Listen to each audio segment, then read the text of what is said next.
Go. Hey guys, today I took out my Exceed Nitro Rally. We're gonna try to start it. I haven't started this engine in this car for over 2 years at this point. So we're just gonna go through a little bit of the pre-maintenance checks. We have all the tools that I'm gonna be using on this RC right here. We have 20% nitro fuel. We have a glow plug wrench. We have a glow starter with a meter. We have a standard AA glow starter. This is a backup. I always use this one just in case, because the batteries in these seem to fail over a year and a half. And we have a regular flathead screwdriver to adjust the carb if we need to tune the engine. So make sure you always have a fresh set of batteries. I already put in a fresh set of batteries in this RC. Turn your remote on first. This is a FlySky FS GT3B. It's programmable up to 10 RC models. All you need is your own receiver in the car. The receivers are very cheap online. They're $7 to $8, and you can use the remote for any model that you have. So I'm going to turn on the electronics in the car. Make sure everything is powered on. Let's see the wheels. So it seems to be steering normally. This is a standard RC. I have a few videos about this already. You can see the only modification I really made so far is this inline fuel filter here. So you always got to use this, you know, anytime these RCs run, there's always somewhat sand buildup. No matter how you clean it, you could see I still have sand all over the exhaust parts because they get hot, and the actual oil that's in the fuel blend sticks to it. So just get a cheap inline fuel filter. It's about $3 right here from Dubro. You get it at Tower Hobbies or anywhere online. Make sure your air filter is pre-oiled. You can see this one right here. It's a 2-stage air filter. You can see I can take out one element and there's still another one in there. I don't know if you guys could see, but there is some oil on the sides, so I did pre-oil it. What that does is make sure that the fine dust is trapped by the oil itself. That's how it physically works. If you were to just use the foam, sure, some of the larger granules would be stopped by the element, but the finer dust wouldn't. If you want to keep this RC engine running for over 2 gallons, you really have to be careful, you know, with the actual air and fuel system. The fact that it's clean is very, very important. These models run at very high RPM. Even this low brand name model, you know, does about 30,000 RPM. So compared to a real modern car, that's about 8 times higher. Well, not 8, maybe 5 or 6. So tolerances and a clean fuel and air delivery system is very, very crucial. Alright, so now that I verified that the electronics work, the throttle, servo, you could physically see it move. Also, make sure that your brakes are set properly when the car is on the ground. The way you do this is you just roll it forward and engage the brakes. Make sure the car stops. So you could see my brakes do work. Okay, so the electronics seem to be functioning. You will have to probably recenter all this later. Alright, so we're going to take our 20% nitro fuel. I'm going to add some to the fuel tank here. And also, you know, I usually don't like to add more than half a tank to begin with. Just in case, you could always add some later. Just in case your glow plug has fouled or it's gone bad for whatever reason, you're going to have to suck it all out later. So I'm just going to add half. It's about half right there. You guys could see right there. Maybe a little bit more. Alright, we're going to set this aside. Make sure you always close your fuel bottle, because air does get into this and it does lose some of its, I guess, methanol, whatever content that's in there. But, alright, so now that we know we have that, the next thing you need to do is prime the engine. Now this is a racing style type gas tank. It doesn't have its own primer bulb. Usually HPI models have a primer right here. You could just press it and you can visually see the fuel go into the system. Now this one doesn't. So what I'm going to do is, and hopefully this works. I haven't started this engine in 2 years. So if I have any kind of fuel line leaks, there'll be no back pressure in the system and it won't actually pump fuel. So these are clear fuel lines. I always recommend you get your own that are clear, because you could visually see the fuel. So get a little lower.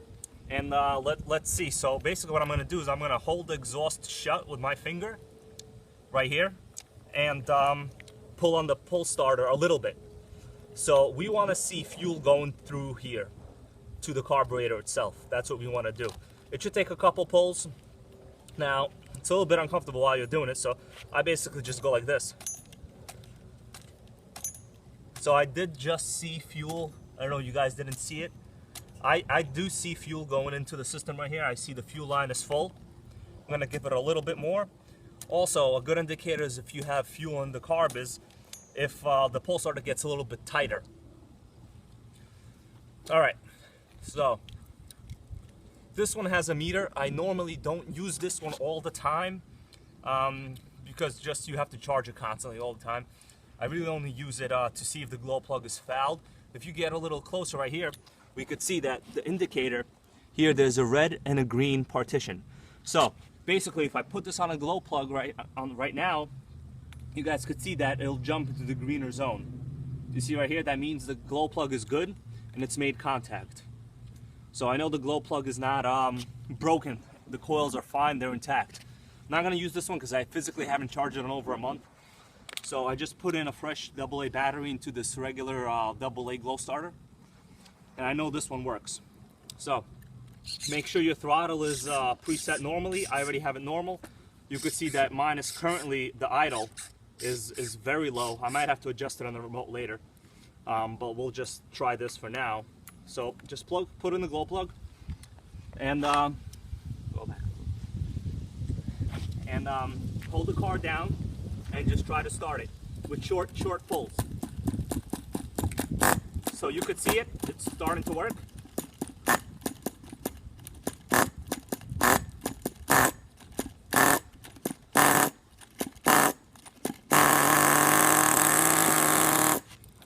Alright, so that's a good sign. That means we know our fuel system is working, there's no leaks. The fact that it turned off is okay because I did put a lot of after-on oil in it years ago.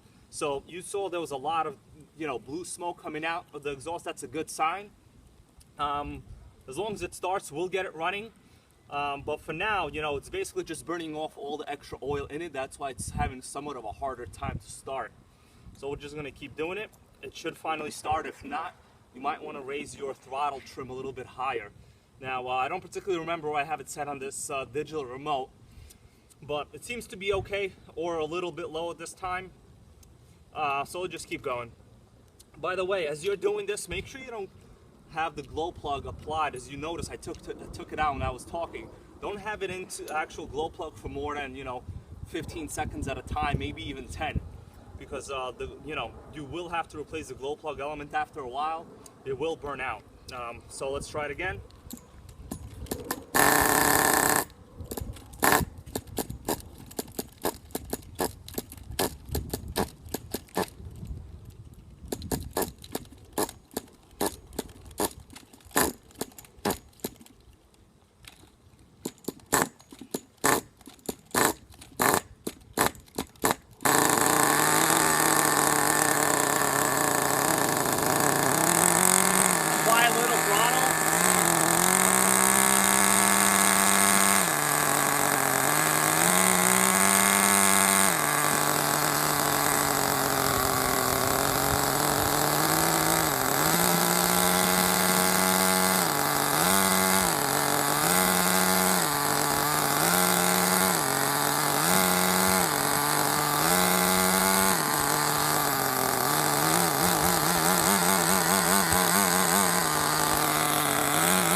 So you can see that it runs pretty well right now. The idle is okay. It's a little bit on the low side, but the engine is not turning off and it is not going forward. So the clutch is good. Everything seems to be fine. We're just going to drive it around a little bit to warm it up. And you can see the deep, smoke coming out, and there's little particles of oil. That's a good sign. It means our engine's a little rich, and it's running pretty well. So the more smoke you see, obviously that means it's on the richer side. So I warmed it up a little bit now. We can go a little bit faster. So it idles very well, for a car that hasn't run for over 2 years, I would say. You can lean it out as you want.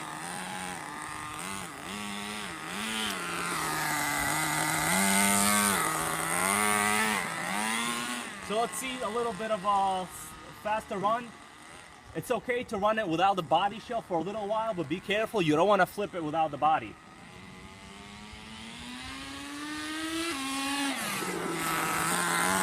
So you can hear the 2-speed shifted.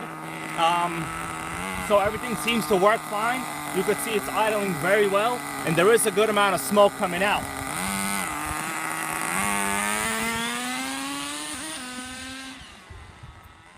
Let's come back.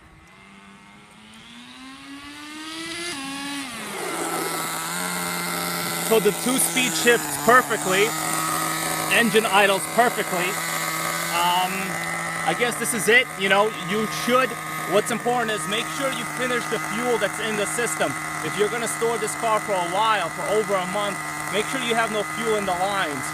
It will eventually rot and rust the actual internals of the motor.